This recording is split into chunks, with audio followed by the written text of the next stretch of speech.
श्री वृषभानुकुमारी के पगबंदों कर जोर, जे निशिवासर बुर धरे, ब्रज बसी नंद किशोर। बंदो राधा पद कमल, अमल सकल सुख धाम, जिन परसन के हित रहत, लालायित घनश्याम, लालायित घनश्याम।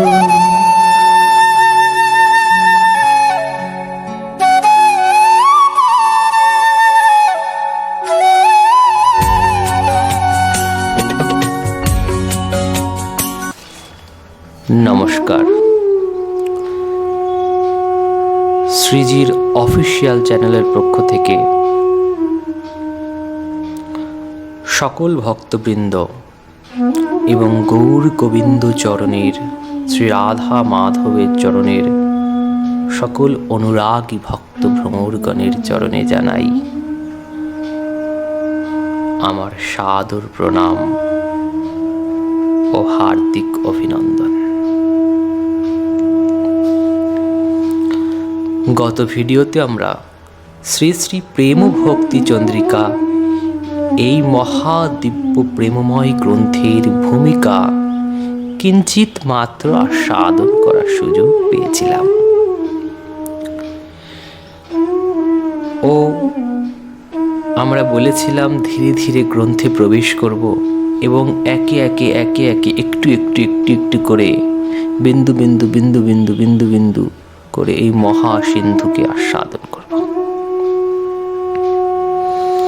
তাই চলুন আজকে আমরা এই শ্রী শ্রী প্রেম ভক্তি চন্দ্রিকা গ্রন্থে প্রবেশ করছি এবং আজকে আমরা গ্রন্থের প্রথম মঙ্গলাচরণ নিয়ে আলোচনা করব। এই গ্রন্থের প্রথম মঙ্গলাচরণ শ্রী শ্রী ঠাকুর মশাই দ্বারা বিরচিত। ঠাকুর মহাশয় প্রথম মঙ্গলাচরণ নিজে হস্তে রচনা করেছেন। এই নিজ হস্তরচিত মঙ্গলাচরণের আস্বাদন চলুন আমরা সকলে মিলে করি। আজ প্রথম মঙ্গলাচরণের আস্বাদন করব। ঠাকুর মশাই তার গ্রন্থের প্রথম মঙ্গলাচরণ তার শ্রী গুরুদেবের প্রতি করছেন। ওম অজ্ঞানতিমিরান্ধস্য জ্ঞানাঞ্জেন শলাকয়া চক্ষুরুন্মিলিতং येन তস্मै শ্রী গুরবে নমঃ। এই মঙ্গলাচরণটির টিকা করেছেন শ্রীল বিশ্বনাথ চক্রবর্তী পাদ মহাশয়। তাই শ্রী বিশ্বনাথ চক্রবর্তী পাদের টিকাকে আশ্রয় করে আমরা ঠাকুর মশাইয়ের এই দিব্য মঙ্গলময় মঙ্গলাচরণকে আমরা আস্বাদন করব। তাই শ্রী চক্রবর্তী পাদ প্রথমেই টিকায় লিখছেন, অদ্বৈত প্রকটীকৃত নরহরি প্রেষ্ঠ স্বরূপ প্রিয় নিত্যানন্দ সখ সনাতনর গতি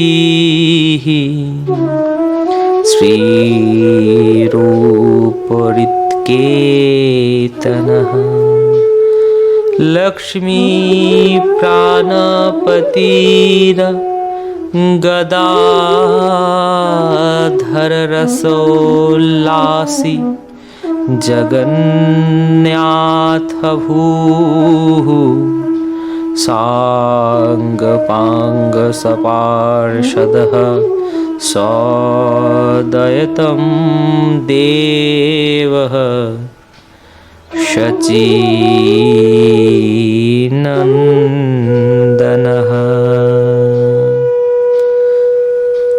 যিনি অদ্বৈত প্রভু কর্তৃক প্রকটিত, যিনি নরহরির অতি প্রিয়, যিনি স্বরূপ দামোদরের প্রিয়তম, যিনি নিত্যানন্দ প্রভুর সখা,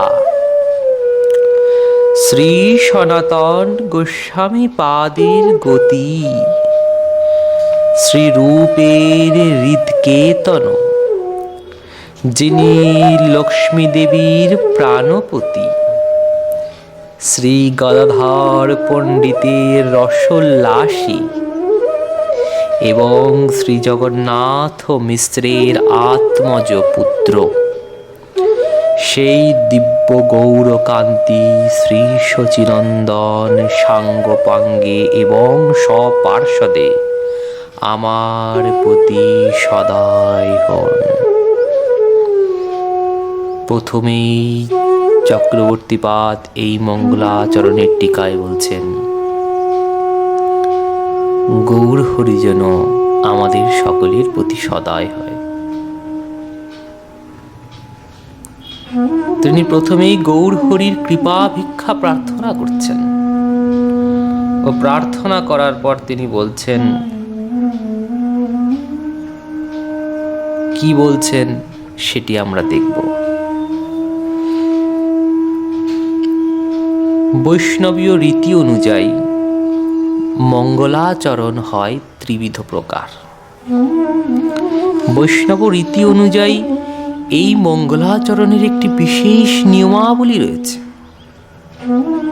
কি নিয়মাবলী রয়েছে?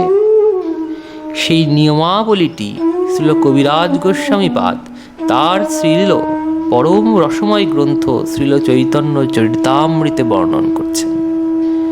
কি বলছেন? গ্রন্থের আরম্ভে করি মঙ্গলাচরণ, গুরু বৈষ্ণব ভগবান তিনের স্মরণ, তিনের স্মরণে হয় বিঘ্ন বিনাশন, অনায়াসে হয় নিজ বাঞ্ছিত পুরাণ। সেই মঙ্গলাচরণ হয় ত্রিবিধ প্রকার, বস্তু নির্দেশ আশীর্বাদ আর নমস্কার।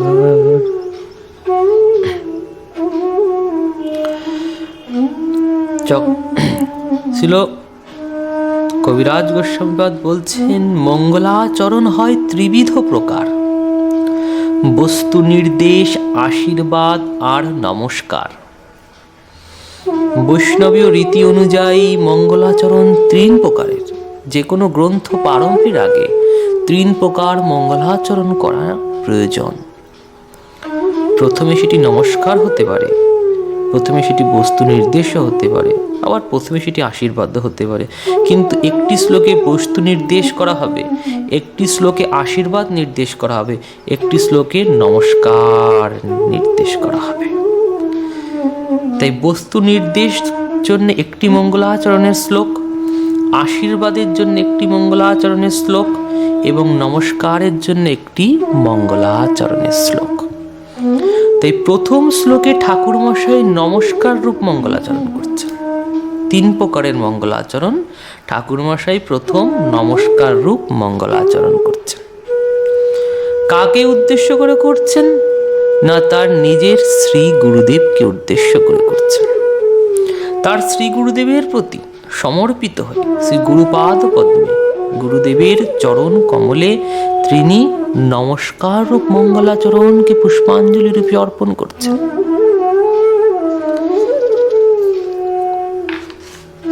কি বলছেন? ওম অজ্ঞানতিমিরান্ধস্য জ্ঞানাঞ্জনশলাকয়া চক্ষুরুন্মিলিতং येन তস্मै শ্রী গুরবে নমঃ। এই মঙ্গলাচরণ তার গুরুর প্রতি তিনি করছেন। গুরুদেবের শ্রীচরণে প্রণাম জানিয়ে নমস্কার রূপ মঙ্গলাচরণ দিয়ে এই দিব্য প্রেমের গ্রন্থ তিনি সূচনা করছেন।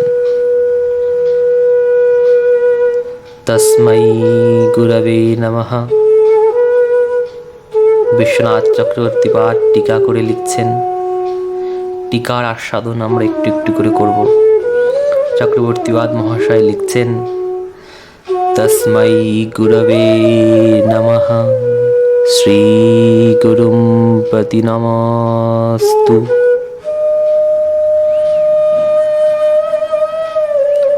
আমি সেই গুরুদেবকে প্রণাম করি। আমি আমার গুরুদেবের প্রতি নতমস্তক হই, বা গুরুদেবের প্রতি নতমস্তক হইয়া শ্রী গুরুদেবের চরণে আমার প্রণাম নিবেদন করি।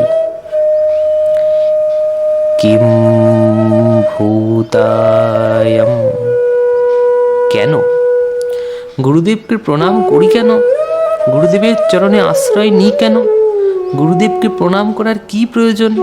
গুরুর জীবনে কি প্রয়োজনীয়তা আছে? গুরুকে কেন প্রণাম করব বা গুরুকে আশ্রয় কেন করব? তার ব্যাখ্যায় বলছেন চক্রবর্তী মহাশয়। ব্যাখ্যাতে তিনি এটি বলছেন, যেন গুরুনা মম চক্ষুঃ নেত্রম উন্মীলিতম মম কিম ভূতস্য অজ্ঞানতিমিরান্ধস্য অজ্ঞানম এব তিমির অক্ষিরোগস্তেন অন্ধস্য দৃষ্টি শক্তি রহিতস্য।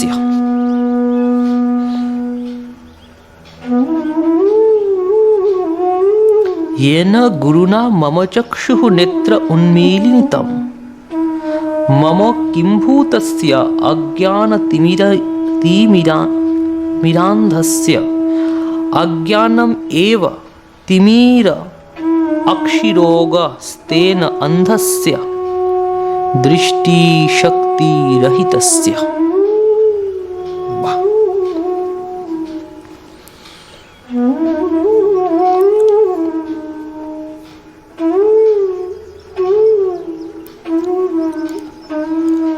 আমরা অন্ধকার কখন দেখি? আমরা অন্ধকারকে কখন দৃষ্টিপাত করি? কখন মনে করি যে অন্ধকার হয়েছে? দুইভাবে মনে করতে পারি অন্ধকার হয়েছে। এক, যদি অন্ধকার গৃহে আমরা প্রবেশ করি, যে গৃহে কোনো আলোক রশ্মি প্রবেশ করে না, অমন অন্ধকার গৃহের মধ্যে যদি প্রবেশ করি, আমরা অন্ধকারকে অনুভব করি। মনে হয় অন্ধকার, কোনো জিনিস আমরা সঠিকভাবে খুঁজে পাই না। অন্ধকার গৃহের মধ্যে প্রবেশ করলে আমরা অন্ধকার দেখি, এক। আর দ্বিতীয়, যদি আমাদের নেত্র রোগে আমরা ভুগি, চোখের রোগ হয়, আঁখিতে সমস্যা হয়, নয়নে অসুবিধা হয়, নেত্র রোগে যদি আমরা ভুগি, চোখের রোগে ভুগি, চোখের রোগে নেত্র রোগে ভুগে আমাদের চোখটা অন্ধ হয়ে যায়, তখন আমরা সকল জগৎটাকে অন্ধকার দেখি। তাহলে অন্ধকার দুইভাবে জীবনে প্রবেশ করে। এক হচ্ছে অন্ধকার গৃহে বা অন্ধকার স্থানে গেলে অন্ধকারকে দেখি, আর এক নেত্র রোগে অন্ধ হয়ে গেলে সকল জগৎটা অন্ধকারময় দেখি। অন্ধকার জীবনে দুইভাবে প্রণীত হয়। এখানে চক্রবর্তীবাদ মহাশয় বলছেন, আমাদের দ্বিতীয় দশাটি হয়েছে, আমরা নেত্র রোগে ভুগে এই জগৎটা অন্ধকারময় দর্শন করছি। আমরা নেত্র রোগে ভুগে জগৎটি অন্ধকারময় হয়ে গেছে। আমরা নেত্র রোগে অন্ধ হয়ে গেছি, তাই সকল জগৎটি আমাদের কাছে অন্ধকারময় মনে হচ্ছে।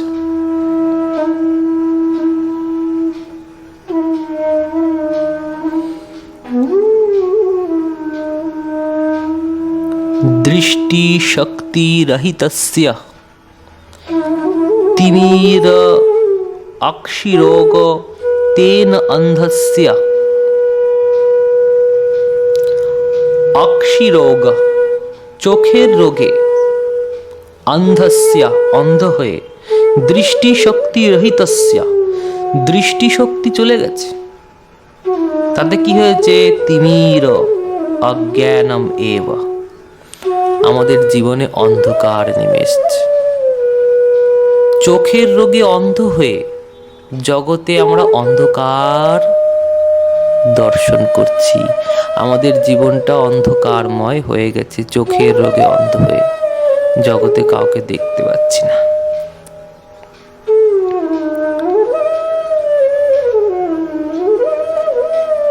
বলছেন, কি বলছেন চক্রবর্তীপাদ মহাশয়? এটা তো ঠিক নয়। আমরা তো সবকিছুই দেখতে পাচ্ছি। আমরা তো এই সংসারে গাছ দেখছি, পশু দেখছি, আকাশ দেখছি, সূর্য দেখছি, চন্দ্র দেখছি, সমস্ত কিছু চোখে দেখতে পাচ্ছি। মানুষ দেখছি, পৃথিবীটাকে দেখছি। আপনি বলছেন আমাদের চোখ অন্ধ হয়ে গেছে।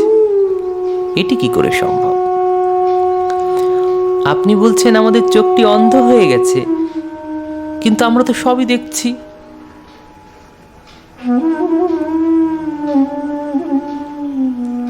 রজ্জুকে রজ্জু দেখছি, সর্পকে সর্প দেখছি, সাপকে সাপ দেখছি, দড়িকে দড়ি দেখছি। অন্ধ হলাম কোথায়? যখন বলছেন হ্যাঁ দেখছি বটে, কিন্তু এই চোখটা অন্ধ হয়নি, তাহলে কোন চোখটা অন্ধ হয়েছে? অন্তর চক্ষুটা অন্ধ হয়ে গেছে। অন্তর থেকে দেখার দৃষ্টিটা আমাদের নেই। অন্তর চক্ষুটা অন্ধ হয়ে গেছে। তাই অন্তর চক্ষুটা অন্ধ হয়ে অন্তরে অন্ধকারটি নেমে এসছে। বাহ, বহির্জগতের অন্ধকার তো একরকম, আর অন্তর জগতের অন্ধকারটা কেমন? বললেন অজ্ঞানম এব, অজ্ঞানতা দিয়ে তৈরি করা অন্ধকার। অজ্ঞানতা দিয়ে তৈরি করা অন্ধকার অন্তর্দৃষ্টি দ্বারা আমরা অনুভব করছি। অন্তরে যে অন্ধকারটি নেমে এসছে সেটি অজ্ঞান দিয়ে তৈরি করা, আর বাইরের অন্ধকারটা সূর্য ডুবে গেলে নেমে আসে। বাইরের অন্ধকার আর ওই অন্ধকারের মধ্যে তফাৎ রয়েছে। বাইরের অন্ধকারটা সূর্য ডুবলে নেমে আসে, আর এই অন্ধকারটা অজ্ঞানের দ্বারা নেমে আসে। এই অন্ধকারটা অজ্ঞান দিয়ে তৈরি, আর বাইরের অন্ধকারটা সূর্য ডোবার পর পরিবেশ দিয়ে তৈরি। তাই দুই রকম অন্ধকারের মধ্যে পার্থক্য আছে।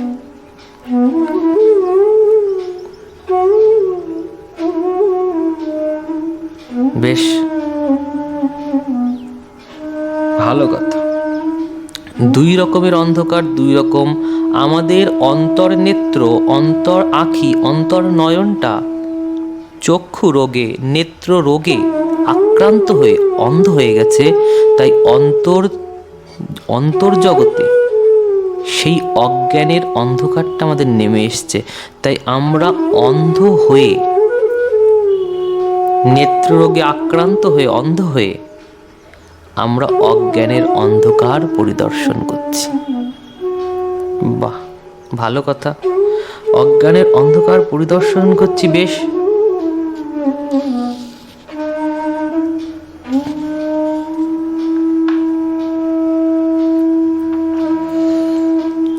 এই অজ্ঞানরূপী অন্ধকারের নাম কি? চক্রবর্তীপাদ আবার বলছেন, কিংবা অজ্ঞানম বিদ্যা তদেব তিমির অন্ধকারেতেন অন্ধস্য অজ্ঞানতমস নাম কৈতবম।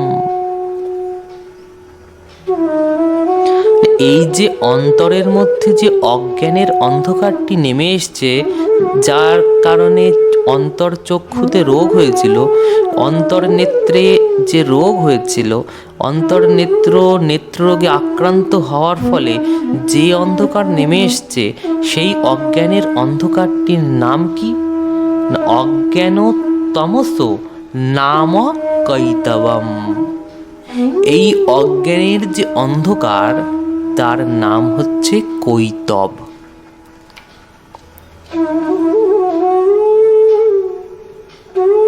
বাহ, অজ্ঞানের অন্ধকারের নাম কৈতব। বললেন হ্যাঁ, কৈতব মানে কপটতা। কপটতা অর্থে কৈতব বা ছল। তাই চৈতন্য চরিতামৃত থেকে কবিরাজ গোস্বামীপাদ প্রমাণ তুলছেন। চৈতন্য চরিতামৃত থেকে কবিরাজ গোস্বামীপাদ বলছেন, আর এই কবিরাজ গোস্বামীপাদের কথন শ্রী বিশ্বনাথ চক্রবর্তীপাদ তার টিকাতে প্রমাণ হিসেবে ব্যবহার করছেন। বিশ্বনাথ চক্রবর্তীপাদ বলছেন কেন? চরিতামৃতকার যে বলেছেন, কি বলেছে? অজ্ঞান তমের নাম কহে কৈতব, ধর্ম অর্থ কাম মোক্ষ বাঞ্ছাদি সব। তার মধ্যে মোক্ষ বাঞ্ছা কৈতব প্রধান, যাহা হইতে কৃষ্ণ ভক্তি হয় অন্তর ধ্যান।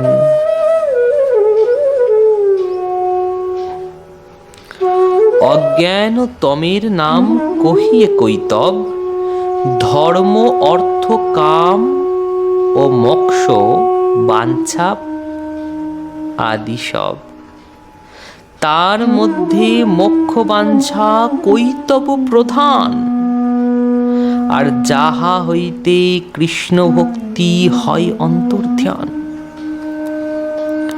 চক্রবর্তীপাদ মহাশয় বললেন, অজ্ঞানতার নামই হলো কৈতব। অজ্ঞানের যে অন্ধকার হৃদয়ে নেমে এসছে, হৃদয় চক্ষু রোগে ভুগে, সেই অজ্ঞানের অন্ধকারের নাম হচ্ছে অন্তর্চক্ষু রোগে ভুগে। অন্তর্নেত্র অন্ধ হয়ে গিয়ে যে অন্ধকার অন্তর্নেত্রের সামনে নেমে এসছে, সেই অজ্ঞানের অন্ধকারের নাম কি? বললেন নাম হলো কৈতবম। আর কৈতব বা কপটতা বা ছল কাকে বলে? ছল করা, কপটতা করা কাকে বলছে? না, চৈতন্য চরিতামৃতে চৈতন্য চরিতামৃতকার বলছেন, অজ্ঞান তমের নাম কহায় কৈতব। বিশ্বনাথ চক্রবর্তীপাদ যা বলছেন, চৈতন্য চরিতামৃত সে একই কথা বলছেন।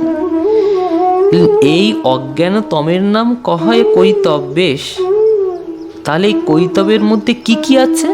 না, ধর্ম অর্থ কাম আর মোক্ষ, 4 প্রকারের ছল আছে। 4 প্রকারের ছল কপটতা আছে। এক হলো ধর্ম, এক হলো অর্থ, এক হলো কাম এবং এক হলো মোক্ষ। তার মধ্যে মোক্ষ বাঞ্ছা কৈতব প্রধান। আর এই 4টের মধ্যে সব থেকে বেশি ছল, সব থেকে বেশি কপটতা একমাত্র মোক্ষে হয়। সব থেকে বেশি কপটতা একমাত্র মোক্ষে হয়। যা হইতে কৃষ্ণ ভক্তি হয় অন্তর ধ্যান। এই মোক্ষ হইতে কৃষ্ণ ভক্তি অন্তর ধ্যান হয়ে যায়। এই মোক্ষটা এত কপট, এত ছল, যার দ্বারা কৃষ্ণ ভক্তি অন্তর্ধানিত হয়।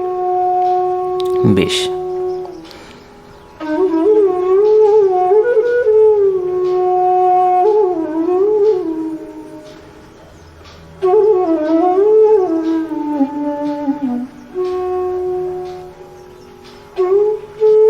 তাহলে 4 প্রকারের ছল আমরা দেখতে পাচ্ছি। কি কি ছল?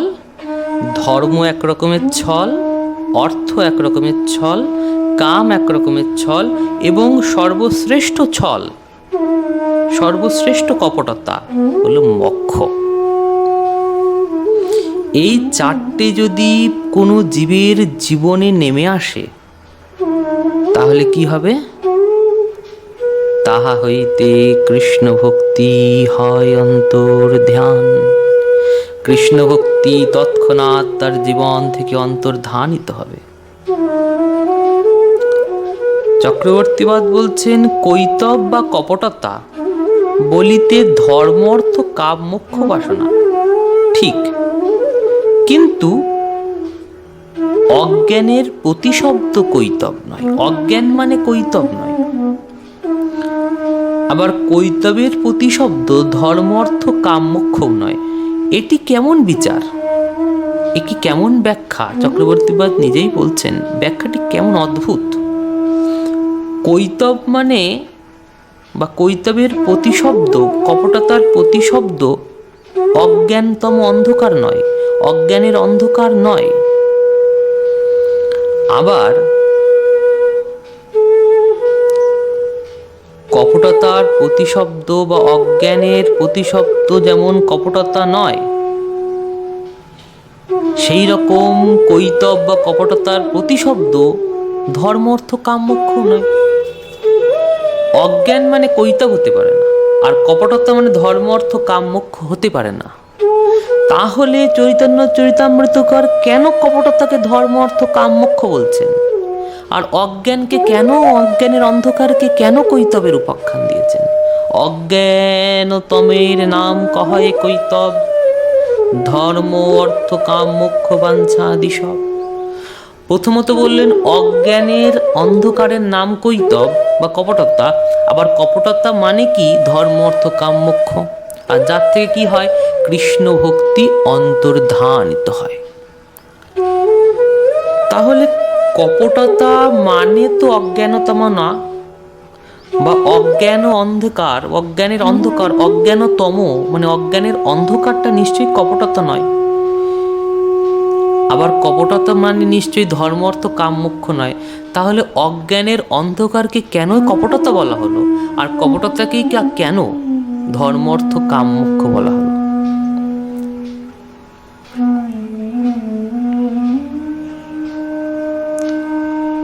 তার পরের টিকাতে চক্রবর্তীপাদ মহাশয় বলছেন,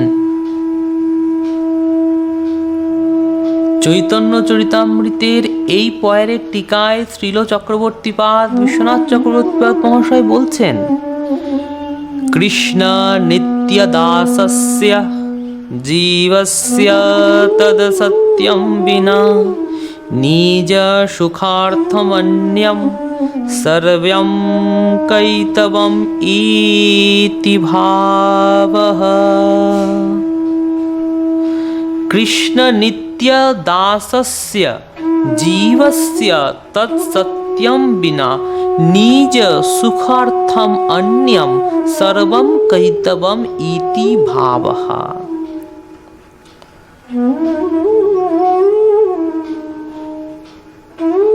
এই চারটে বস্তু ছল বটে।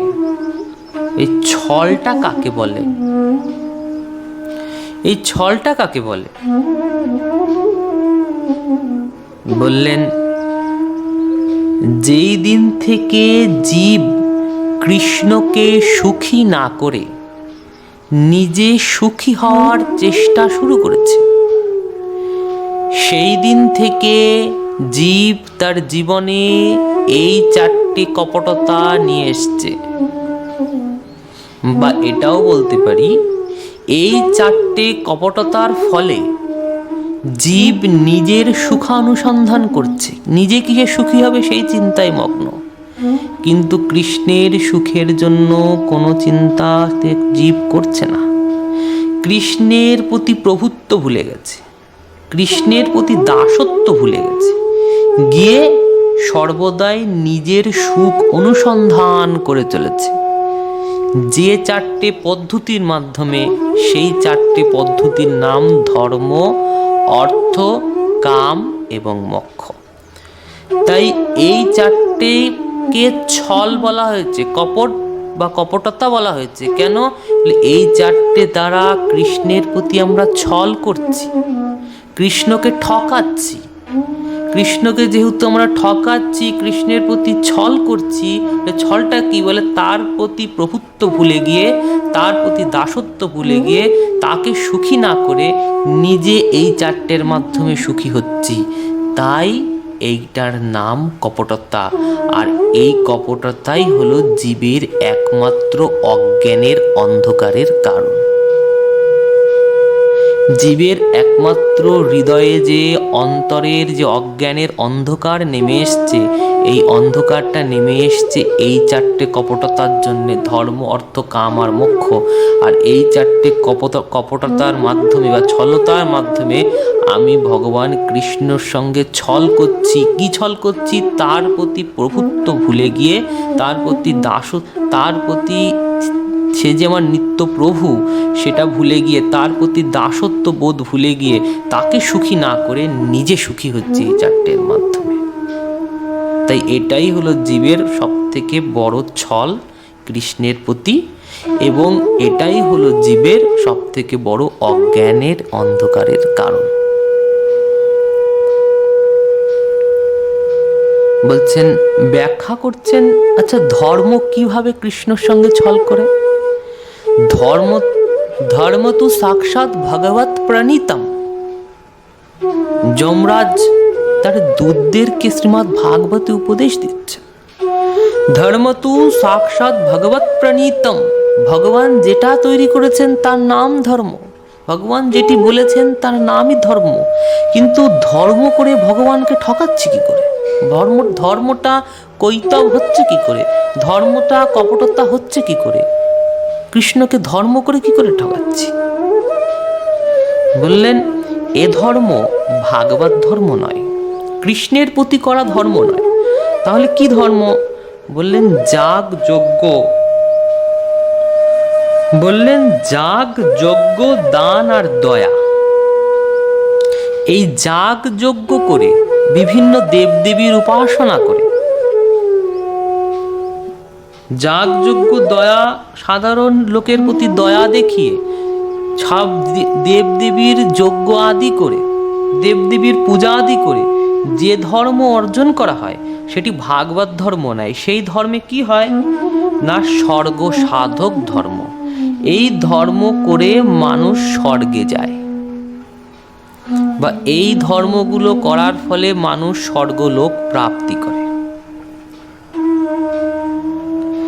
তাতে কি হয় বলে, তাই করতে গিয়ে এই বিভিন্ন দেবদেবীর যজ্ঞ আদি, বিভিন্ন তীর্থে তীর্থে পর্যটন, সাধারণ মানুষজনকে দান করা, এই দান আদি করতে গিয়ে, তীর্থ পর্যটন করে পুণ্য অর্জন করতে গিয়ে, ধর্ম করে পুণ্য অর্জন করতে গিয়ে সমস্ত কিছুর থেকে পুণ্য অর্জন করা হয়।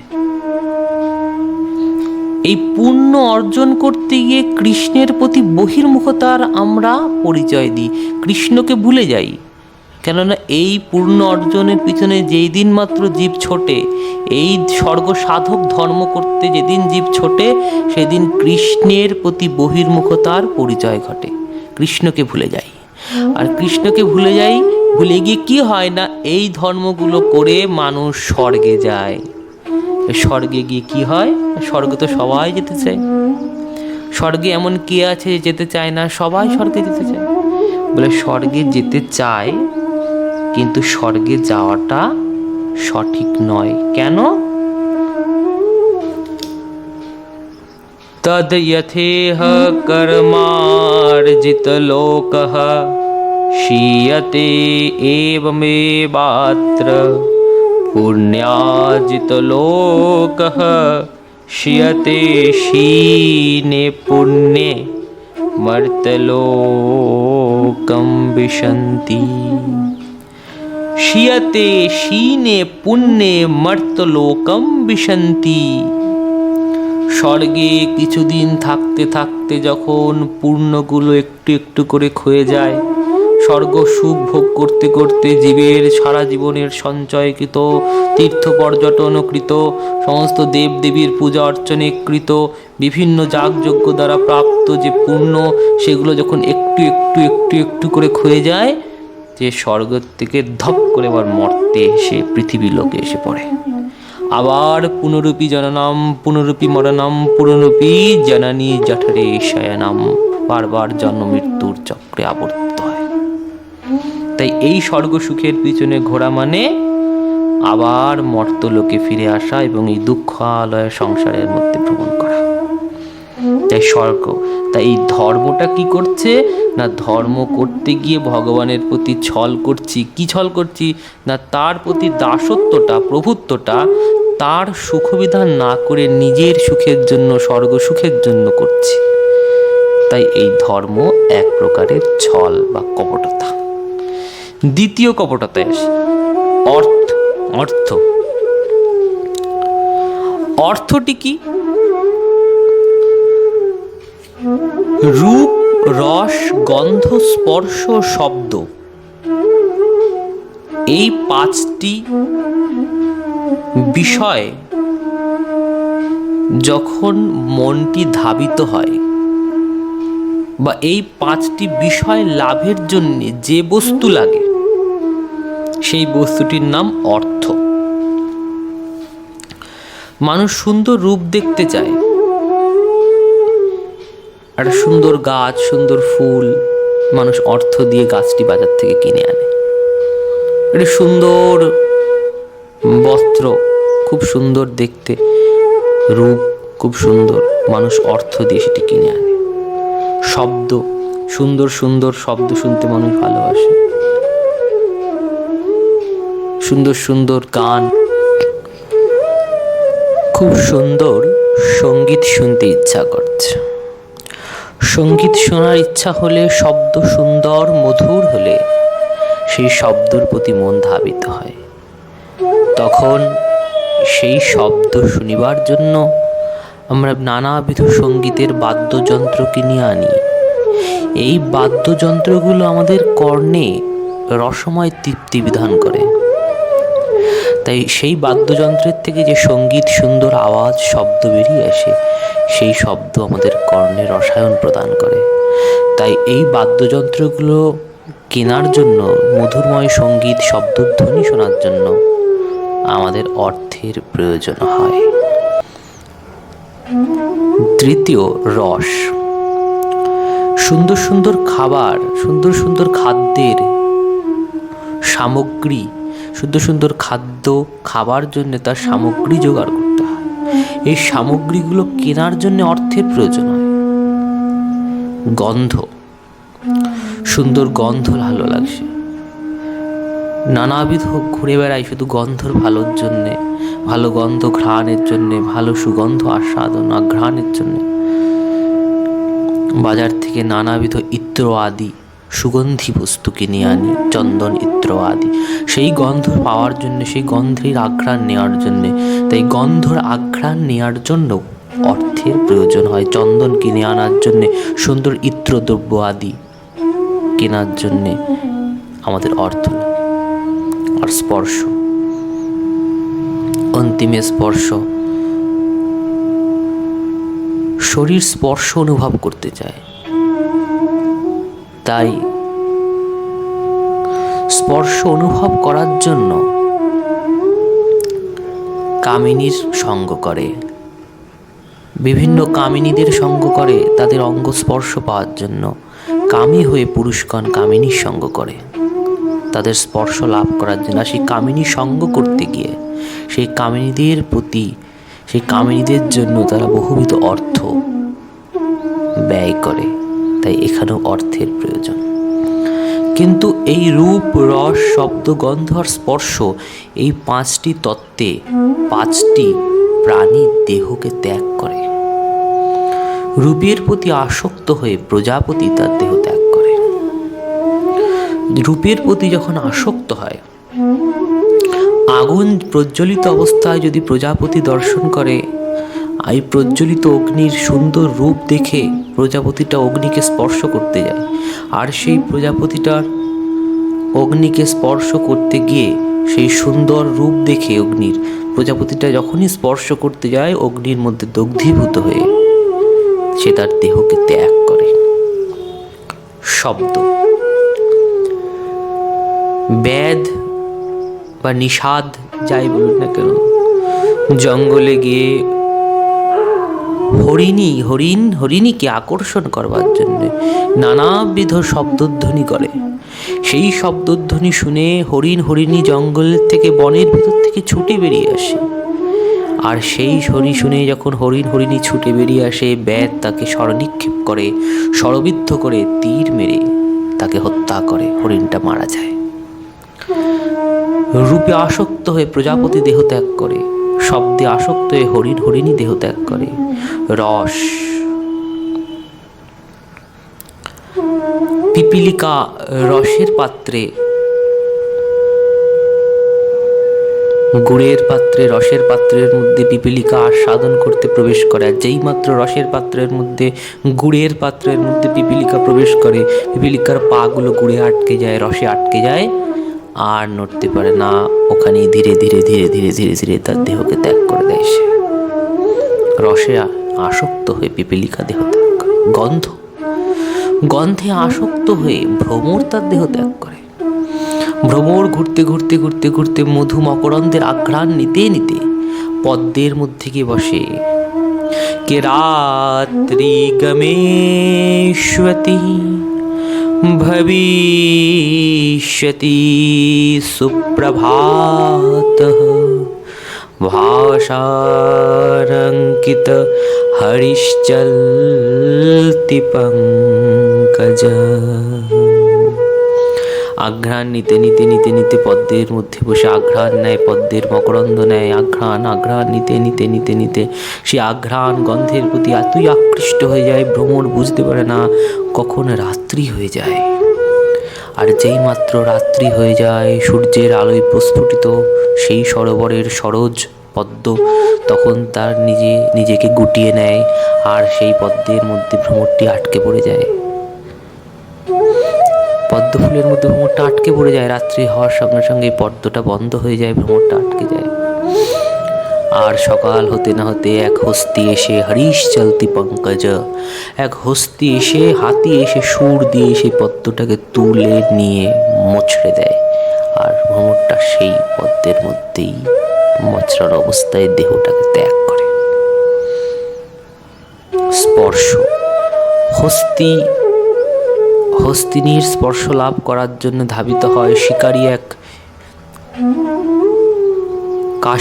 কাঠের বানানো হস্তিনীকে, এটা কাঠের হস্তিনী, এটা কাঠের হাতি তৈরি করে জঙ্গলের মাঝখানে রেখে দেয় তলায় ফাঁদ দিয়ে।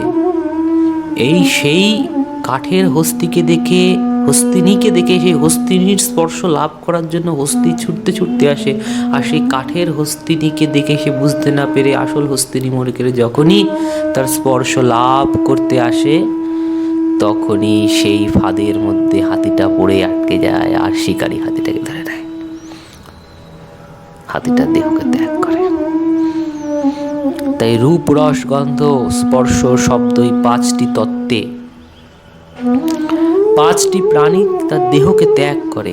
আর মানুষ এই 5টি তত্ত্বে একসঙ্গে আসক্ত হয়।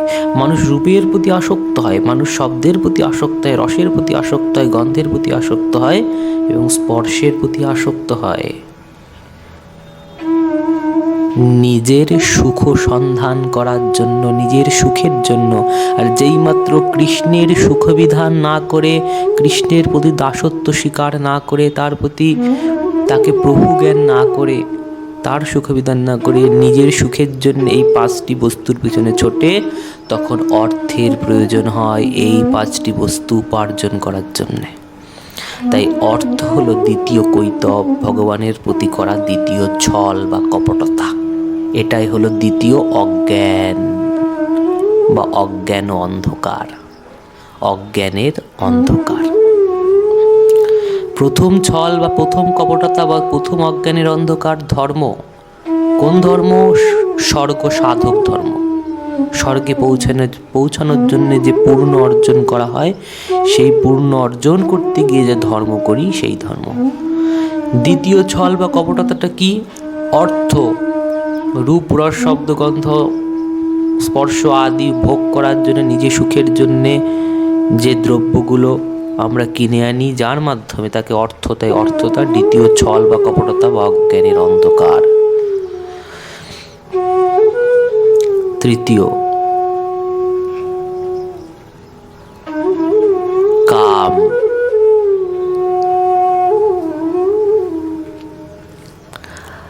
কামটি কি বস্তু?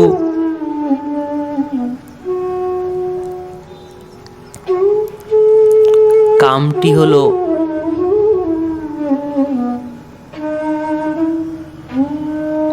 ক্রোধ উৎপন্ন করে। কামনার বশবর্তী হয়ে ক্রোধ উৎপন্ন হয়। কামনা বলতে মনের বাসনা, মনের ইচ্ছা পূরণ করার জন্যে, কামনা পূরণ করার জন্যে আমরা ধাবিত হই, এবং কামনাটা বাসনাটা পূরণ করার পেছনে যখন আমরা ছুটে চলি, সেই কামনাটা পরিপূর্ণ না হওয়ার ফলে ক্রোধের জন্ম নেয়, রাগ হয়, আর সেই ক্রোধ আমাদেরকে ভগবানের থেকে অনেক দূরে নিয়ে যায়।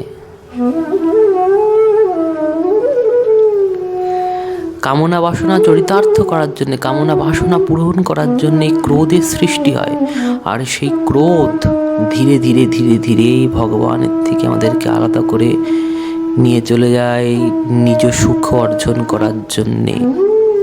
আর যেই মাত্র নিজ সুখ অর্জন করার জন্যে আমরা কামের বশবর্তী হই, সেই মাত্র কৃষ্ণের সুখের কথা আর মনে থাকে না। কৃষ্ণের প্রতি আমরা ছল করে বসি, কপটতা করে বসি। আর এই কপটতা হচ্ছে তৃতীয় কপটতা বা ছল বা অজ্ঞানের অন্ধকার। এই কামটি হচ্ছে তৃতীয় কপটতা বা ছল বা অজ্ঞানের অন্ধকার। এইটা তৃতীয় ছল, কাম। তাই শাস্ত্রকার বলছেন, কাম ও ক্রোধের দাস হইয়া তার লাথি খায়, ভ্রমিতে ভ্রমিতে যদি সাধু বৈদ্য পায়, তার উপদেশ মন্ত্রে পিশাচি পালায়, কৃষ্ণ ভক্তি পায় তবে কৃষ্ণ নিকটে যায়। তাই কামের থেকে ক্রোধ উৎপন্ন হয়। ক্রোধ ভগবানের থেকে দূরে নিয়ে যায় নিজ সুখ ভোগ করার জন্যে, নিজ সুখ বিধান করার জন্যে।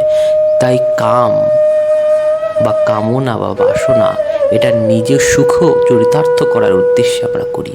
আর যেই মাত্র নিজের সুখের কথা আমরা চিন্তা করি, কৃষ্ণের সুখটা আর আমাদের মনে আসে না। কেননা মন তো একটা দিয়ে দুটো হয় না। একটা মনে একটা জিনিসই হয়, দুটো করা যায় না। যেই মাত্র নিজের সুখ অনুসন্ধান করার জন্য কাম ক্রোধের বশীভূত হই, কামনা বাসনা চরিতার্থ করতে ছুটি, সেই মাত্র কৃষ্ণের সুখের কথা আমরা ভুলে যাই। আর এইটাই করি কৃষ্ণের প্রতি ছলনা, ছল বা কপটতা বা অজ্ঞানতম অন্ধকার। দ্বিতীয় অজ্ঞানের অন্ধকার বা ছল হলো এই কপটতা, এই কাম। চতুর্থ, মোক্ষ। এই মোক্ষটির বলা হয়েছে কৈতব প্রধান। কপটতার মধ্যে শ্রেষ্ঠ কপটতা, ছলনার মধ্যে শ্রেষ্ঠ ছলনা, অজ্ঞানের অন্ধকারের মধ্যে শ্রেষ্ঠ অন্ধকার। কেন? মোক্ষ অর্থে মুক্তি।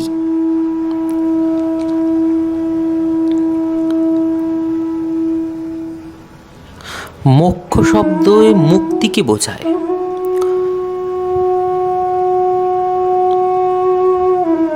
মুক্তি মানে কি? ব্রহ্মেতি পরমাত্মেতি ভগবান ইতি শব্দতে, ভাগবত বললেন। ভগবানের অঙ্গজ্যোতি, তাকে ব্রহ্ম বলা হয়েছে। ভগবানের অঙ্গের থেকে এক ধরনের জ্যোতি প্রস্ফুটিত হয়, জ্যোতি নির্গত হয়, সেই জ্যোতিকে ব্রহ্ম বলা হয়েছে, ব্রহ্মজ্যোতি। এই ব্রহ্মজ্যোতির মধ্যে বা ভগবানের অঙ্গের সঙ্গে মিলে যাওয়ার নাম মুক্তি বা ব্রহ্ম সাযুজ্য মুক্তি। ভগবানের সঙ্গে মিলে যাওয়ার নাম মুক্তি। বেশ, তাহলে এটা কৈতব কি করল? মুক্তির পিছনে তো আমরা সবাই ছুটি, মুক্তির পিছনে তো আমরা সবাই ছুটছি, তাহলে এটা কৈতব বা কপটতা কেন হলো? ছলনা কেন হলো? অজ্ঞানের অন্ধকার কেন হলো? ভগবানের অঙ্গের সঙ্গে মিলে যাওয়া তো ভালো কথা, ভগবানের সঙ্গে এক হয়ে যাওয়া তো ভালো কথা। আমি তো তার অংশ, তার সঙ্গে যদি এক হয়ে যাই তাতে ক্ষতি কি? ভালো। ভালো না। কেন ভালো না? যেই মাত্র ভগবানের সঙ্গে আমি এক হয়ে, ভগবানের সঙ্গে মিলিত হয়ে ব্রহ্ম সাজুর্য মুক্তি লাভ করলাম, ভগবান আর আমার মধ্যে কোনো ভেদ থাকলো না, আমি ভগবানের অংশের মধ্যে মিলিত হয়ে গেলাম, তখন আমার আর ভগবানের মধ্যে কোনো ভেদ না থাকায় আমরা এক হয়ে যাই। এক হয়ে গেলে কি হবে? বললেন এক হয়ে গেলে প্রভু আর দাসের সম্পর্ক থাকবে না, প্রভুত্ব আর দাসত্ব সম্পর্ক থাকবে না। প্রভু আর দাসের দুজনের শরীর যদি ভিন্ন থাকে তবেই দাস প্রভুকে সেবা করতে পারে আর প্রভু দাসের সেবা নিতে পারে। যদি প্রভু আর তার চাকর আলাদা হয়ে যায়, মালিক আর চাকর যদি আলাদা হয়ে যায়, তবেই চাকর মালিককে সেবা করতে পারবে আর মালিক সেবা নিতে পারবে। কিন্তু চাকর যদি মালিকের মধ্যে মিলিত হয়ে যায়, দাস যদি প্রভুর মধ্যে মিলে যায়, তাহলে প্রভু আর দাস এক হয়ে যাবে, সেবা সুখ প্রাপ্তি হবে না। সেবা করে ভক্তের যে সুখ হয়, প্রভুকে সেবা করে, কৃষ্ণ সেবা করে যে ভক্তের হৃদয়ে চরিতার্থ হয়, কৃষ্ণকে সাজিয়ে যে আনন্দ হয়, কৃষ্ণের হাতে কৃষ্ণের বন্দনা করে যে আনন্দ হয়, কৃষ্ণের কীর্তন করে যে আনন্দ হয়, কৃষ্ণের কথা শুনে যে আনন্দ হয়, সেই আনন্দ আর হবে না। কেন? কেন? আমি আর কৃষ্ণ তো এক হয়ে যাব। সে আমার প্রভু থাকবে না, আমি আর তার দাস হতে পারবো না। আমাদের মধ্যে সম্পর্ক এক হয়ে অভিন্ন তত্ত্ব হয়ে যাব, আমরা ভিন্ন থাকবো না।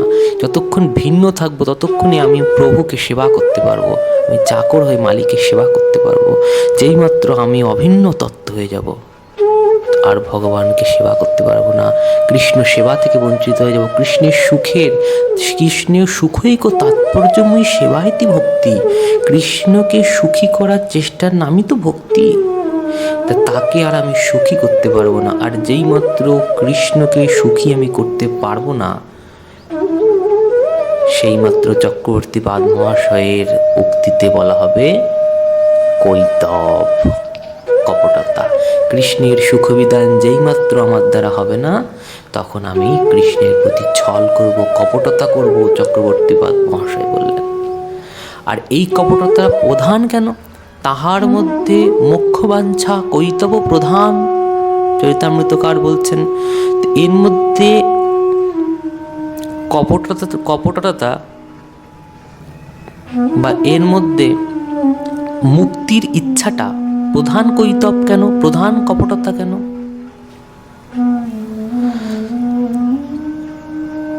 বলছেন যদি ধর্ম করে, ধর্ম করতে করতে করতে করতে দেখা গেল ভাগ্যক্রমে কখনো ধর্মের ছলে ভ্রমিতে ভ্রমিতে কখনো শ্রীধাম নবদ্বীপে এসে উপস্থিত হলো। ধর্ম করতে করতে করতে করতে দেখা গেল কখনো শ্রীধাম বৃন্দাবন এসে চলে গেল। আর এই শ্রীধাম বৃন্দাবন, শ্রীধাম নবদ্বীপ, এরপরে দেখা যাচ্ছে পুরীধাম, দ্বারিকা ধাম। কোনো এক ধামে গিয়ে কোনো এক সাধুগুরু বৈষ্ণবের সঙ্গে তার দেখা হয়ে গেল, এবং সাধুগুরু বৈষ্ণবের সঙ্গে দেখা হওয়া মাত্রই ভ্রমিতে ভ্রমিতে যদি সাধু বৈদ্য পায়, তার উপদেশ মন্ত্রে পিশাচি পালায়, কৃষ্ণ ভক্তি পায় তবে কৃষ্ণ নিকটে যায়। এই ভ্রমিতে ভ্রমিতে ভ্রমণ করতে করতে যদি কোনো এক ধামে কোনো এক ধর্ম করতে করতে কোনো এক সাধু বৈদ্যের কাছে চলে যায়, কোনো এক কৃষ্ণ ভক্তের সঙ্গ সে লাভ করে ফেলে ভুলবশত, তার থেকে মায়া দূরে চলে যায়, সে কৃষ্ণের ভক্তি তত্ত্ব সম্বন্ধে অবগত হয় এবং এটা জানতে পারে যে কৃষ্ণ সুখৈক তাৎপর্যময়ী সেবা ইতি ভক্তি। কৃষ্ণকে সেবা করার নামই ভক্তি এবং এটাই সর্বশ্রেষ্ঠ ধর্ম। তখন সেই স্বর্গ সাধন রূপ ধর্মকে ত্যাগ করে কৃষ্ণ ভক্তি রূপ ধর্ম স্বীকার করে নেয় এবং কৃষ্ণের দাস হয়ে যায়। তাই সে কপটতা করলেও কপটতা থেকে বাঁচার রাস্তা পেয়ে যায় ধর্মের মাধ্যমে। কিছু কিছু সময় অর্থ রোজগার করতে করতে করতে করতে ধর্মের পর অর্থ আসছে। বলছেন অর্থ রোজগার এবং অর্থ দান করতে করতে দেখা গেল কোনো কালে অর্থটা দিয়ে তিনি কোনো এক মন্দির গঠন করে ফেলল। কোনো বৈষ্ণব মন্দিরে তিনি অর্থ দান করে ফেলল। কোনো এক বৈষ্ণবের ভিক্ষা ঝুলিতে তুমি কিছু অর্থ দান করলো। কোনো এক বৈষ্ণব মন্দির তিনি প্রতিষ্ঠা করে দিল।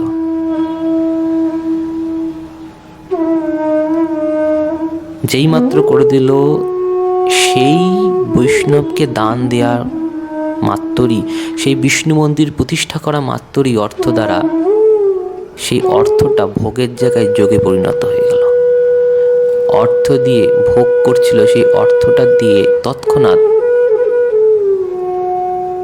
যেই মাত্র অর্থটা যোগে অর্থাৎ মন্দিরে কি বৈষ্ণব সেবাতে তিনি লাগালেন, সেই অর্থই ভোগের দ্বার বন্ধ করে যোগের দ্বার খুলে দিল। ধীরে ধীরে ধীরে ধীরে ধীরে ধীরে সাধুগুরুর কৃপা আর আশীর্বাদে তার হৃদয়ের মধ্যে কৃষ্ণ ভাবনার উদয় হলো। তখন কৃষ্ণকে সুখী করার চেষ্টা সে ধীরে ধীরে করতে লাগলো। তো অর্থ কিছু সময় কৃষ্ণের কাছে নিয়ে যেতে সক্ষম।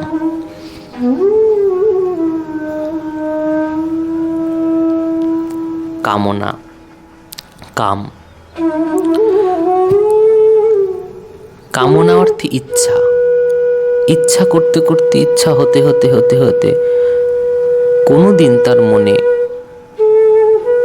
কোনো ধর্মস্থানে যাওয়ার ইচ্ছা জাগলো। ইচ্ছা হতে হতে হতে হতে কোনোদিন মন্দিরের প্রসাদ পাওয়ার ইচ্ছা জাগলো।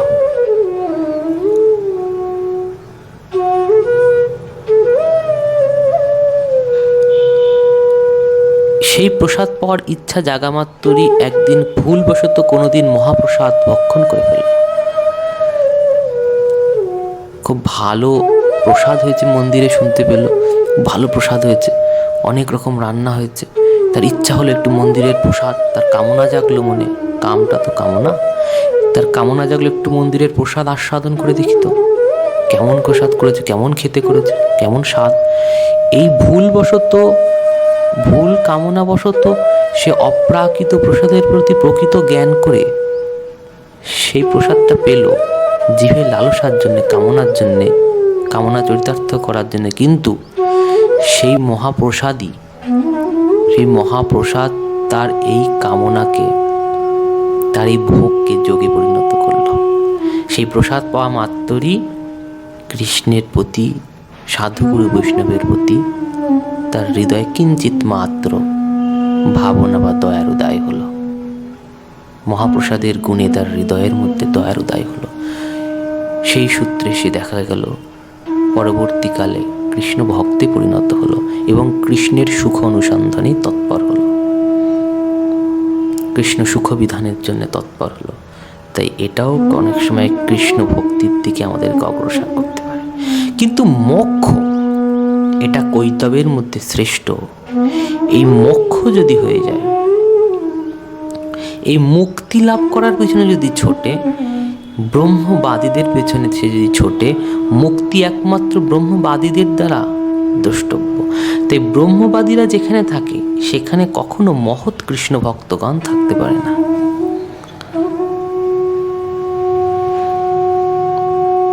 মহৎ কৃপা বা মহৎ কৃষ্ণ ভক্তগণ, ব্রহ্মবাদী যারা মুক্তিবাদী, তাদের সেখানে থাকতে পারে না। তাই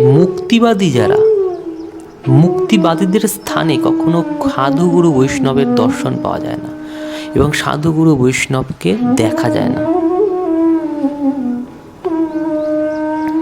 কেননা সাধু সমাজ কৃষ্ণকে সুখী করতে চায় এবং কৃষ্ণকে সুখী করে নিজে কষ্ট স্বীকার করতে যায়, নিজে কষ্ট স্বীকার করেও ভগবানকে সুখী করে, ভগবানকে সাজিয়ে, ভগবানকে প্রসাদ নিবেদন করে ভোগ নিবেদন করতে যায়।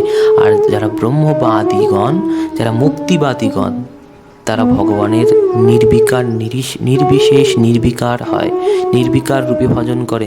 যারা ব্রহ্মবাদীগণ তারা ভগবানের রূপকে মানে না, তারা ভগবানের গুণকে মানে না, তারা জ্যোতিকে মানে, আলোকে মানে। আর যখন ভগবানের রূপকে তারা মানে না, ভগবানের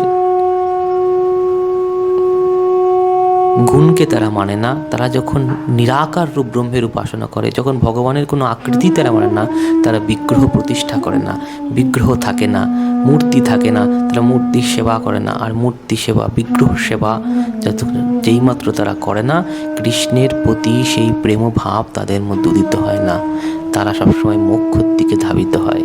তাই সেই স্থানে কখনো সাধুগুরু বৈষ্ণবরা থাকতে পারে না। তাই এই পথে যদি কেউ অগ্রসর হয়, মুক্তির পথে যদি কেউ অগ্রসর হয়, সে মহৎ কৃষ্ণ ভক্তের কৃপা কখনো লাভ করতে পারে না। আর তিনটে বস্তু দিয়ে, ধর্ম অর্থ কাম দিয়ে হলেও মোক্ষ দিয়ে কখনো হয় না। তাই মোক্ষটা প্রধান কৈতব, প্রধান কপটতা। তাই সার্বভৌম ভট্টাচার্য বললেন মহাপ্রভুকে, কৃষ্ণের বিগ্রহ সেই সত্য নাহি মানে, যেই নিন্দা যুদ্ধাদি করে তারে শনে, সেই দুয়ের দণ্ড হয় ব্রহ্ম সাজুর্য মুক্তি, তার মুক্তি ফল নহে সেই করে ভক্তি।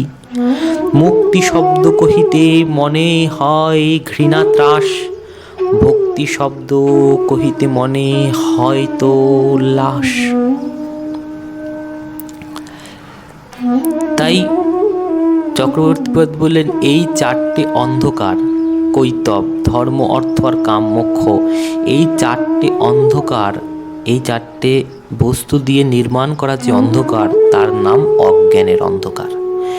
এই অজ্ঞানের অন্ধকারটা আমাদের হৃদয় নেত্রে, আমাদের অন্তর নেত্রে যে রোগে আক্রান্ত হয়েছিল, অন্তর নেত্রটা যে রোগে আক্রান্ত হয়েছে, সেই রোগকে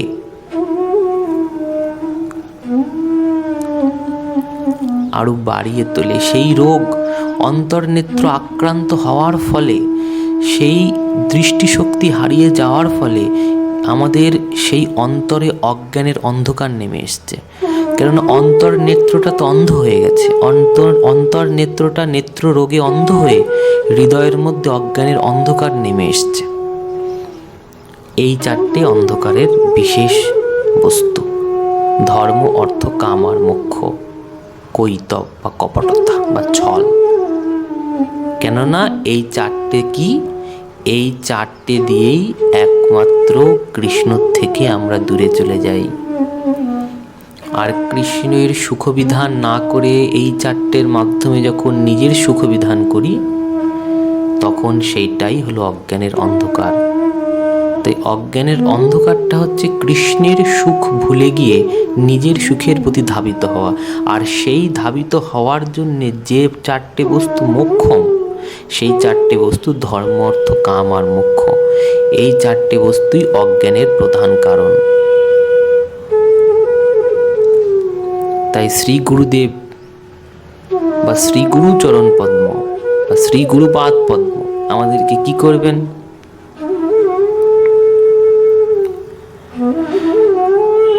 বললেন, জ্ঞান অঞ্জনা শলাকা, জ্ঞান অঞ্জনা শলাকায়া।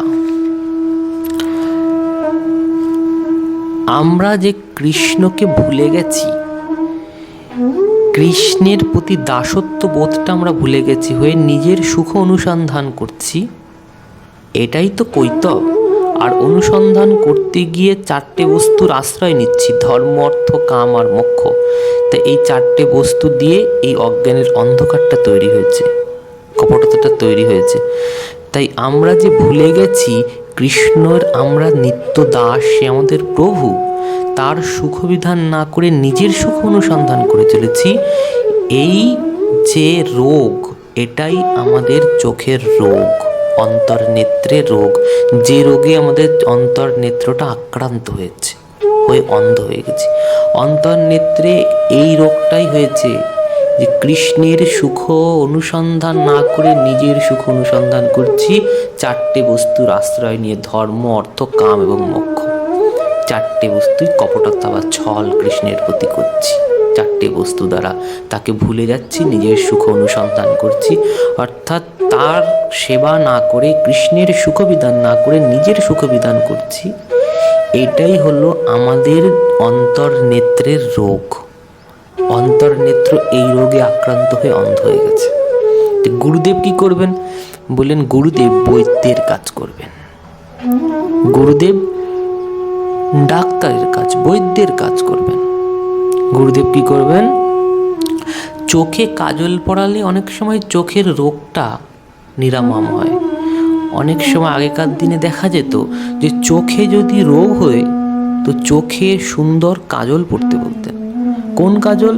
না অগ্নিশিখার থেকে উৎপন্ন হওয়া যে প্রকৃত কাজল, এখনকার কাজল নয়। অগ্নিশিখার থেকে উৎপন্ন হওয়া যে কাজল, সেই কাজল যদি চোখে লাগানো হয়, ধীরে ধীরে ধীরে ধীরে যে চোখটি নষ্ট হয়ে যেতে চলেছিল সেই চোখটি ধীরে ধীরে ধীরে ধীরে ভালো হয়। এই কাজল চোখের পক্ষে উপকারী, চোখের রোগের থেকে চোখকে মুক্তি দেয়।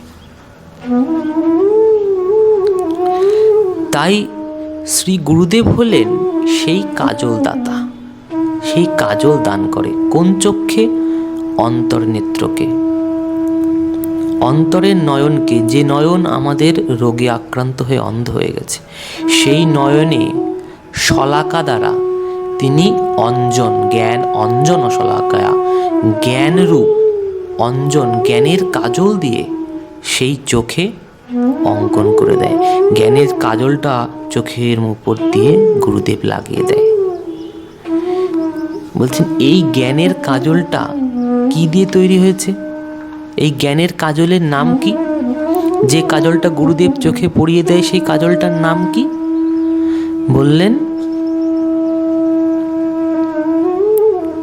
কয়া উন্মিলিতম জ্ঞানাঞ্জন শলাকয়া ঈশ্বরঃ পরমঃ কৃষ্ণঃ সচ্চিদানন্দ বিগ্রহঃ অনাদির আদি গোবিন্দঃ জ্ঞা সর্বকারণ্য কারণম ইত্যান্যেন কৃষ্ণস্তু ভগবান স্বয়মিত্যান্যেন চ কৃষ্ণ ভগবত্য়া জ্ঞানম एव अंजन शलाकया कृष्णे भगवत ज्ञान।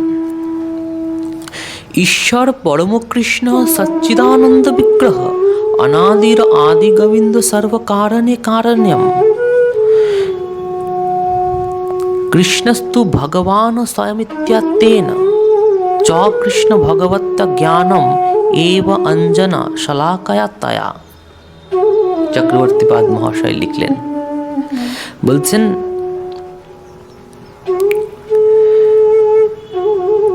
ঈশ্বর পরম কৃষ্ণ। ঈশ্বর যে পরম কৃষ্ণ ব্রহ্ম সংহিতায় আমরা জেনে থাকি।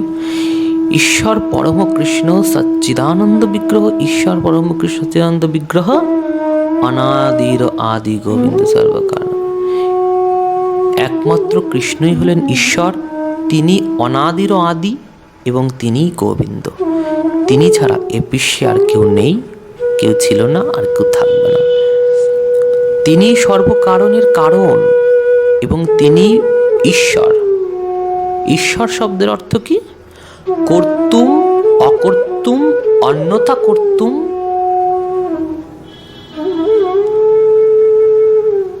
সমর্থা ইতি ঈশ্বর। কর্তুম অকর্তুম অন্যথা কর্তুম সমর্থ ইতি ঈশ্বর। যিনি করতেও পারেন, যিনি নাও করতে পারেন, যিনি ইচ্ছা মাত্রই সবকিছু করতে পারেন, তিনি ঈশ্বর। এবং সে কে? সে হলেন কৃষ্ণ, ঈশ্বর পরম কৃষ্ণ। তার দেহটা সচ্চিদ এবং আনন্দ দ্বারা নির্মিত, সচ্চিদানন্দ। এবং তিনি অনাদিরও আদি, তিনি সবার আদি, তিনি অনাদিরও আদি। আর প্রত্যেকটি কারণের পেছনে তিনিই দায়ী, তিনিই সর্বকিছু পরিচালনা করছেন। এটি হলো গুরুদেবের কাজলের নাম।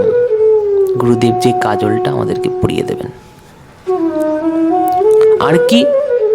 কৃষ্ণস্তু ভগবান স্বয়মিত্যাত্তেন। কৃষ্ণস্তু ভগবান স্বয়ং ইত্যান্যেন। ভাগবত বললেন, ইতি চাংশ কলাপুংস কৃষ্ণস্তু ভগবান স্বয়ং ইন্দ্রারি ব্যাকুলম লোকাং মৃহয়ান্তি যুগে যুগে। গুরুদেব বললেন, ভাগবতে যেটি লেখা আছে এটিই বললেন, এটি হলো তার কাজল। প্রথমে বললেন কৃষ্ণই হলেন ঈশ্বর, তিনি অনাদিরও আদি এবং সর্বকারণের তিনি কারণ। আর দ্বিতীয় কি, কৃষ্ণই হলেন ভগবান, আর বাদ বাকি তার সবাই কলায় বা অবতার বা অংশ। একমাত্র ভগবান কৃষ্ণ ভাগবত বললেন, সেটি গুরুদেব বললেন। তাহলে গুরুদেবের কাজলটা দুটি বস্তু দ্বারা নির্মাণ করা। এই দুটি বস্তুর নাম কি? প্রথম বস্তুর নাম হচ্ছেন ঈশ্বর পরমকৃষ্ণ সচ্চিদানন্দ বিগ্রহ। কৃষ্ণ হলেন সচ্চিদ এবং আনন্দ দ্বারা নির্মিত, এবং তিনিই হলেন ঈশ্বর, যিনি সব কিছু করতে পারেন, যিনি নাও করতে পারেন, যিনি ইচ্ছা মাত্রই করতে পারেন, এবং যিনি সর্বকারণের কারণ, এবং যিনি অনাদিরও আদি, সবার থেকে পুরনো, সমস্ত কারণের পিছনে যে দায়ী সে কৃষ্ণ। এবং কৃষ্ণকে বললেন তিনি স্বয়ং ভগবান, সে ছাড়া এই জগতে আর ভগবান কেউ নাই। 6টা ভগ দিয়ে একমাত্র কৃষ্ণই তৈরি হয়েছে, অন্য আর কেউ নেই, আর সবাই তার কলা বা অংশ। এই জ্ঞানটা বা এই তত্ত্বটা, এই তত্ত্ব বা জ্ঞান যেটাই হোক না কেন, এই তত্ত্ব বা জ্ঞান দিয়েই এই কাজলটা গুরুদেব তৈরি করেছে। এই কাজলটা যেই মাত্র জীবের হৃদয় নেত্রে রোগে আক্রান্ত, সেই নেত্রে গুরুদেব যখন তার শলাকা দিয়ে পরিয়ে দেয়, তখন কি হয় বলছেন, তখন সেই জীব, সেই মানুষ, সেই ব্যক্তি বুঝতে পারে যে শ্রীকৃষ্ণই স্বয়ং ভগবান, সর্বরাধ্য সর্ব আরাধ্য তত্ত্ব। এই জ্ঞানের উদয় হইলেই তখনই সে জানতে পারে যে কৃষ্ণই আমার নিত্য প্রভু, কৃষ্ণই আমার প্রভু, কৃষ্ণই আমার নিত্য প্রভু, এবং আমি তাহার নিত্য দাস। এবং দাসের কাজ প্রভুকে সেবা করা, অন্যের নিজের সেবা করা নয়।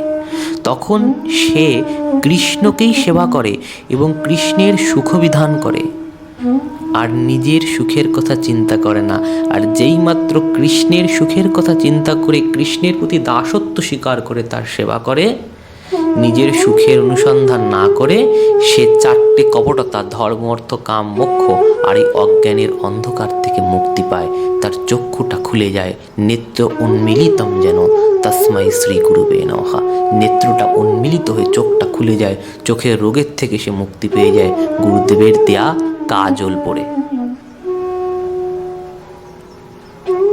এই গুরুদেব কৃপাপূর্বক যেদিন জীবের নেত্র রোগের থেকে মুক্ত করবেন, হৃদয় বা অন্তর নেত্রে যেদিনকে, এই অন্তর অন্ধ নেত্রে যেদিনকে এই কাজল গুরুদেব পরিয়ে দেবে, সেদিনকে অন্তর নেত্রটা উন্মিলিত হবে, কৃষ্ণের প্রতি ভগবত্তা জ্ঞান হৃদয়ে জাগবে। কৃষ্ণই প্রভু একমাত্র, তিনিই স্বয়ং ভগবান, তিনি অনাদির আদি, এবং তিনি সর্বকারণের কারণ। এই বোধটা জীবের সেই দিনকে জাগবে, আর সেই দিনকে তিনি হৃদয় নেত্রের সেই রোগের থেকে মুক্তি পেয়ে অজ্ঞানের এই 4 কপটতা, ধর্ম অর্থ কাম মোক্ষ, অজ্ঞানরূপী এই অন্ধকার থেকে তিনি মুক্তি পাবেন এবং তার চোখ দুটো খুলে যাবে। তাই ওম অজ্ঞানতিমিরান্ধস্য জ্ঞানাঞ্জন শলাকয়া চক্ষুর উন্মিলিতম যেন তস্मै শ্রী গুরবে নমঃ। মঙ্গলাচরণে প্রথম শ্লোকে শ্রীল নরোত্তম দাস ঠাকুর মহাশয় গুরুদেবকে প্রণাম নিবেদন করছেন তার এই সুন্দর মধুময় শ্লোক দ্বারা। এখানেই আজকে আমরা মঙ্গলাচরণ সমাপ্ত করছি। মঙ্গলাচরণের ব্যাখ্যা শ্রীল চক্রবর্তীপাদের টিকাকে আশ্রয় করে আমরা করছি বা করেছি। এখানেই আজকে সমাপ্ত করছি। ভালো লাগলে অবশ্যই আপনারা ভিডিওগুলো দেখবেন। এর পরের মঙ্গলাচরণের ব্যাখ্যা আমরা করব, এবং ধীরে ধীরে ধীরে ধীরে আমরা এই গ্রন্থের মধ্যে একটু একটু একটু একটু করে এই এক বিন্দু এক বিন্দু করে এই মহাসিন্ধুতে প্রবেশ করব। তাই ভিডিওগুলো বা এর পরের ভিডিওগুলো অবশ্যই দেখবেন এবং চ্যানেলটিকে অবশ্যই সাবস্ক্রাইব করবেন। আমাদের অফিসিয়াল চ্যানেল শ্রীজির সমস্ত ভক্তবৃন্দকে জানাই অশেষ প্রণাম ও সবাই ভালো থাকবেন। वंशा कल्पतरुभश्च कृपा सिन्धुभ्य एव च पतितानां पावनेभ्यो वैष्णवेभ्यो नमो नमः। निताय गौर सीतानाथ प्रेमानंदे हरि हरि बोल। निताय गौर सीतानाथ प्रेमानंदे हरि हरि बोल। निताय गौर सीतानाथ प्रेमानंदे हरि हरि बोल। जय जय श्री राधे, जय जय श्री राधे, जय जय श्री राधे श्याम।